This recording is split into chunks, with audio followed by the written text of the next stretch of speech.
विपक्ष अपने रास्ते से भटक चुका है। सरकार को समाजवादी पार्टी के लोग सुरक्षा की बात करते हैं, आज कह रहे हम नहीं जाएंगे या हमको निमंत्रण नहीं है, लेकिन आप उनके घर में चलिए मेरे साथ, मैं दिखाऊं। उनकी पत्नी डिंपल जी हो, चाहे अखिलेश जी हो, चाहे कोई भी हो। देखिए अखिलेश जी का कौन भरोसा है। 2 बार गठबंधन किए, बसपा से तो नहीं टिक पाए, 2 बार कांग्रेस से किए नहीं टिक पाए, 2 बार आरएलडी से किए नहीं टिक पाए, निषाद पार्टी से किए नहीं टिक पाए, ओम प्रकाश राजभर भारतीय समाज पार्टी से किए नहीं टिक पाए। जब उनका खुद नहीं भरोसा है तो मायावती जी की क्या बात कर रहे हैं। कांग्रेस पार्टी के लोग ने ताला खुलवाए थे, दूसरा कोई खुलवाया था। किस लिए खुलवाया था? मंदिर बनवाने के लिए ना। आज विरोध किस बात का? यही बिल्कुल हम जातिवाद जनगणना के पक्षधर हैं और ये भी कह रहा जातिवाद जनगणना भी मोदी जी ही कराएंगे। जी आज मुजफ्फरनगर पहुंचे हो, किस तरह के आज कार्यक्रम है मुजफ्फरनगर में? आज मुजफ्फरनगर में भारतीय समाज पार्टी द्वारा किसान मजदूर महारैली का कार्यक्रम किया गया है, जो आज देश में पक्षी से लेके जानवर से लेके इंसान तक पेट भरता है किसान। उस किसान की समस्या के समाधान के लिए आज़ादी के बाद से लोग लगे हैं, लेकिन बीच में बिचौलिए होते थे। जब से माननीय नरेंद्र मोदी जी प्रधानमंत्री बने हैं, ये बिचौलिए बहुत परेशान हैं। किसान सम्मान निधि योजना बनी, किसानों के लिए सीधे बैंक से किसान के खाते में पैसे जा रहे हैं, इस नाते विपक्ष परेशान है।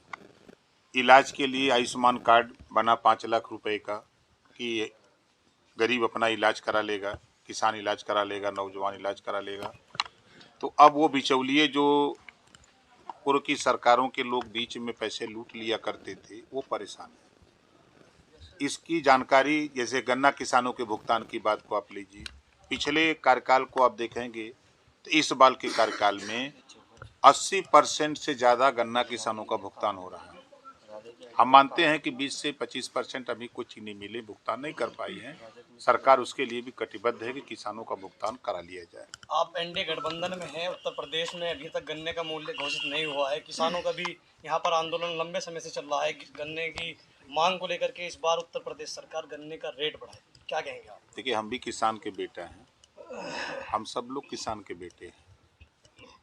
सरकार प्रयास करती है और जो विश्व बाजार है, उस विश्व बाजार और देश में चीनी की खपत पैदावार इतनी बढ़ गई है अपने देश में चीनी की कि चीनी बिक नहीं पा रही है, स्टॉक है। हम लोग भी सदन में जब माननीय मुख्यमंत्री से मिलते भी हैं, वैसे भी हमारा प्रयास रहा कि गन्ना किसानों का जो गन्ने का मूल्य बढ़ाने की बात हमारे तमाम नेता सदन में बोलते हैं, इस पे अमल लाया जाए। प्रयास हम लोग भी करते हैं। अखिलेश यादव ने इंडिया गठबंधन में बहन जी को लेकर कहा है कि अगर वो आ गई तो उनका क्या भरोसा चले जाएंगे, क्या कहेंगे आप इसमें? देखिए अखिलेश जी का कौन भरोसा है। 2 बार गठबंधन किए, बसपा से तो नहीं टिक पाए, 2 बार कांग्रेस से किए नहीं टिक पाए, 2 बार आरएलडी से किए नहीं टिक पाए, निषाद पार्टी से किए नहीं टिक पाए, ओम प्रकाश राजभर भारतीय समाज पार्टी से किए नहीं टिक पाए। तो जब उनका खुद नहीं भरोसा है तो मायावती जी की क्या बात कर रहे हैं। राजभर जी, आपको अयोध्या राम मंदिर का निमंत्रण मिला है? बिल्कुल मिला है। जैसे विपक्ष अयोध्या राम मंदिर को लेकर सवाल उठा रहा है, आज के समय में अयोध्या राम मंदिर की चर्चा में है, तो उसको लेकर क्या कहना आपको? इस तरह से विपक्ष सवाल खड़े कर रहा है। देखिए विपक्ष जो सवाल खड़ा कर रहा है, सच्चाई है कि जो विपक्ष का रोल होना चाहिए, विपक्ष अपने रास्ते से भटक चुका है। सरकार कोई अच्छा काम कर रही हो, अगर उसमें कोई कमी हो तो विपक्ष उसको सलाह दे कि इसको ये कमी, इसको ठीक करो। लेकिन अब विपक्ष ये मान लिया है कि हम विरोध करेंगे, आप कितना ही बढ़िया काम करिए।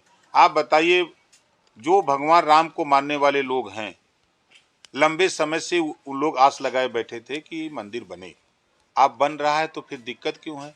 यही कांग्रेस पार्टी के लोग ने ताला खुलवाए थे, दूसरा कोई खुलवाया था। किस लिए खुलवाया था? मंदिर बनवाने के लिए ना। आज विरोध किस बात का? यही समाजवादी पार्टी के लोग सुरक्षा की बात करते हैं, आज कह रहे हम नहीं जाएंगे या हमको निमंत्रण नहीं है, लेकिन आप उनके घर में चलिए मेरे साथ, मैं दिखाऊं। उनकी पत्नी डिंपल जी हो, चाहे अखिलेश जी हो, चाहे कोई भी हो, राम राम राम राम सुबह उठ के करने लगते हैं, शाम को करते हैं, दिन भर करते हैं।